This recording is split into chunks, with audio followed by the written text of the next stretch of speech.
శ్రీమాత్రే నమః. సద్గురు జ్యోతిష్యాలయం వారి యొక్క విశ్వావసునామ సంవత్సర 2025 మార్చి 29 నుండి మొదలు పెడితే మళ్ళీ 2026 మార్చి 28 వరకు వచ్చే ఈ తెలుగు నూతన సంవత్సరంలో వచ్చినటువంటి సంవత్సర రాశి ఫలితాలని మనం ఇప్పుడు తెలుసుకోబోతున్నాం. ప్రతి ఒక్కరికి ఏముంటుందంటే, గురుగారు నాకు ఎలా ఉండబోతుంది ఈ సంవత్సరం, నాకు ఆరోగ్యం ఎలా ఉంటుంది, నాకు ఐశ్వర్యం ఎలా ఉంటుంది, నా వ్యాపారం ఎలా ఉంటుంది, నాకు ఉద్యోగం ఎలా ఉంటుంది, నాకు అసలు ఉద్యోగం వస్తుందా రాదా, నాకు వివాహం అవుతుందా అవదా, నాకు సంతానం కలుగుతుందా కలగదా, నా వ్యాపారం అభివృద్ధి అవుతుంది, నేను విదేశాలకి వెళ్తానా వెళ్ళనా, ఎన్నో ప్రశ్నలతో కూడినటువంటి ఆ ప్రశ్నలకు సమాధానమే ఈ గోచార గ్రహస్థితి. ఇందులో మళ్ళీ చెప్తున్నాను, గోచార గ్రహస్థితి మీ యొక్క వ్యక్తిగత జాతకానికి ఒక 30 నుంచి 40% మాత్రమే వర్తిస్తుంది. మీరు పుట్టినటువంటి ఆ లగ్నం, మీ యొక్క టైం ప్రకారం ఒక లగ్నం ఉంటుంది, మీ నక్షత్రం ఉంటుంది, మీ పాదం ఉంటుంది. దాని ప్రకారంగానే సంపూర్ణ జాతకాన్ని తెలుసుకోవడం కుదురుతుంది. నేను చెప్పే ఈ గోచార ఫలితాన్ని కొంతవరకు తీసుకోండి.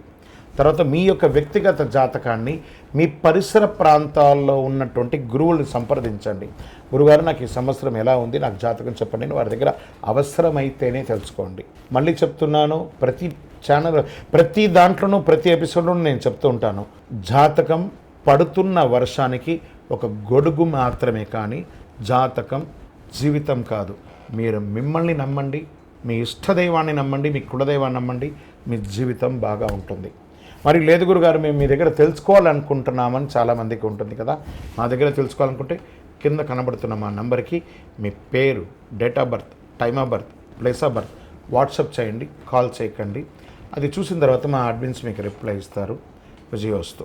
సింహరాశి వారు మఖా నక్షత్రం, పూర్వా ఫల్గుణి నక్షత్రం, ఉత్తరా ఫల్గుణి నక్షత్రం యొక్క మొదటి పాదంలో ఉన్నవారు సింహరాశి వారిగా పరిగణించబడుతున్నారు. మీకు ఈ యొక్క విశ్వావసునామ సంవత్సరం శుభాశుభ ఫలితాలు ఎలా ఉన్నాయంటే, ఈ సంవత్సరం అంతా శని 7వ స్థానం, 8వ రాశులు యందు సంచరించడంచే అనుకూలుడు కాదు. సింహరాశి వారికి ఇది కొంచెం రెడ్ బెల్ అని కూడా చెప్పచ్చు. జాగ్రత్తగా ఉండవలసినటువంటి సంవత్సరం. ఆరోగ్యపరంగా జాగ్రత్త తీసుకోవాలి. ఏదైనా శస్త్రచికిత్స అయ్యే అవకాశాలు మెండుగా ఉన్నాయి.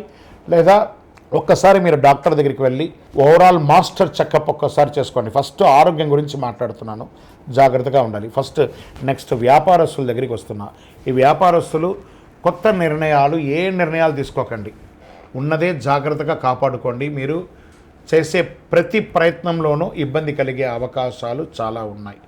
ఉద్యోగస్తులు మీరు ఎక్స్పెక్ట్ చేస్తున్నటువంటి ప్రమోషన్స్ రాకపోగా అపనిందలు అయ్యే అవకాశాలు బాగా కనబడుతున్నాయి. ఇది స్త్రీ పురుషులు ఇరువురికి కూడా వర్తిస్తుంది. విద్యార్థులు చాలా కష్టపడాలి. రాజకీయ నాయకులకైతే ప్రజాక్షేత్రంలో చాలా అవమానాలు పొందే అవకాశాలు ఉన్నాయి. మీరు ఎప్పటి నుంచో ఎక్స్పెక్ట్ చేస్తున్నటువంటి నామినేట్ పదవులు కానీ ఇవన్నీ వచ్చే అవకాశాలు కాస్త చేజారిపోయే అవకాశాలు ఉన్నాయి. కోర్టు వ్యవహారంలో నెగిటివ్గా వచ్చే అవకాశాలు ఉన్నాయి. భార్యాభర్తల మధ్య సఖ్యత లోపం అవుతుంది. ఇవన్నీ కూడా చూసుకోండి. ఇక్కడ మార్గశిర శుక్లమందు గురువు దశమ వ్యయరాశులుగా సంచరిస్తున్నారు. వృత్తి, ఉద్యోగ, వ్యాపారాలందు తరచుగా చిక్కులు, ఆస్తి నష్టం ఇవన్నీ కూడా అయ్యే అవకాశాలు ఉన్నాయి. ధన వ్యయం విపరీతంగా అవుతుందని కూడా చెప్తున్నారు. గౌరవ నాశనం కూడా చెప్పడం జరుగుతుంది. చేసిన ప్రయత్నాలన్నీ కూడా కీర్తి, వృద్ధి, బలము, తేజస్సు, విరోధి నాశనం కూడా సంవత్సర ద్వితీయంలో కాస్త ఉపశమన కలిగిస్తుందని చెప్పచ్చు. రాహు 7వ 8వ రాశులతో, కేతు ద్వితీయ జన్మరాశులతో సంచరించే అకారణ కలహం, అపనిందలు ఇవన్నీ కూడా జరిగే అవకాశాలు ఉన్నాయి. వృధా వ్యయములు, వృధా వైరములు, తరచుగా ఇబ్బందులు, మాట అదుపు తక్కుతూ ఉండడము, ఆరోగ్యం చక్కగా ఉండకపోవడం, కలత్రంలో భార్యాభర్తల మధ్య కలత్రంలో కూడా విభేదాలు ఏర్పడే అవకాశాలు బాగా ఉన్నాయి. జన్మ ద్వితీయ రాశులందు సంచరించితే చాలా జాగ్రత్తగా ఉండాలి కుజుడు. సరే, నక్షత్ర ప్రకారం ఎలా ఉంది అని అంటే, మఖ వారికి సంవత్సరం తిరిగి భాద్రపద బహుళం నుండి మాఘ పూర్వార్థం వరకు నైదన తారయందు శని, సంవత్సరాంతం నుండి కార్తీక బహుళం వరకు నైదన తారయందు రాహువు సంచరిస్తున్నారు.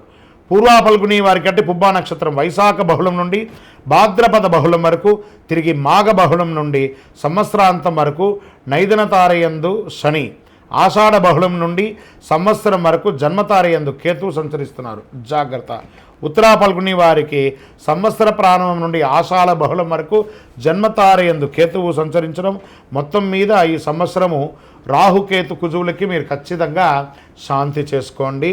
ఇందులో కొంతమందిని చెప్పడం జరుగుతుంది, ఈ యొక్క కొత్త ఇండస్ట్రీస్ స్టార్ట్ చేయాలనుకున్న వాళ్ళకి కాస్త వెయిట్ చేయండి. మీకు ఇష్టదైవాన్ని ప్రార్థన చేయండి, చక్కగా వెంకటేశ్వర స్వామి వారిని ప్రార్థన చేయండి, లేదా వీలుంటే ఒకసారి తిరుపతికి వెళ్ళి కాలునడకగా వెళ్ళి స్వామివారికి నమస్కారం చేసుకొని రండి.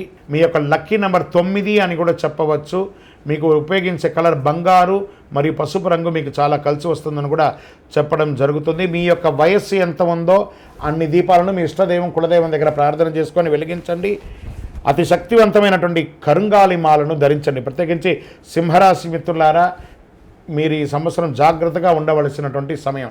ఎందుకంటే మీకు అష్టమ శని ప్రారంభమైంది కాబట్టి శని అనుకూలంగా ఉండడానికి కరుంగాలి చాలా ఉపయోగపడుతుంది. చక్కగా ఈ కరుంగమాలి మాల ధరించి ఆయురారోగ్య ఐశ్వర్య భోగభాగ్యాలతో ఉండండి. విజయవస్తు. ద్వాదశ రాశుల్లో ఉన్నటువంటి మీరు ఆయురారోగ్య ఐశ్వర్య భోగభాగ్యాలతో ఉండాలని అఖిలాండ కోటి బ్రహ్మాండ నాయకుడు శ్రీ ధర్మశాస్త్ర అయ్యప్ప స్వామి వారిని సదా సర్వావసరద్దు మీకోసం, మీ క్షేమం కోసం ప్రార్థన చేస్తున్నాం. మీరు తిరుపతికి వచ్చినప్పుడు మన అయ్యప్ప స్వామి వారి 18 అవతారముల దేవాలయం జీవకోన తిరుపతిలో ఉంటుంది. రైల్వే స్టేషన్ నుండి, బస్టాండ్ నుండి 3 కిలోమీటర్ల దూరంలో. ఒక్కసారి పుట్టినందుకు ఒక్కసారైనా అందులో అడుగుపెట్టండి. అందులో 27 నక్షత్రాలను కూడా ప్రతిష్ఠ చేయబోతున్నాం త్వరలో. మీరు వచ్చి దర్శనం చేసుకోండి, మీ యొక్క దోషాలన్నీ తొలగి ఆనందంగా ఉండండి. వందే మాతరం, వందే మాతరం, వందే మాతరం, శరణమయ్యప్ప.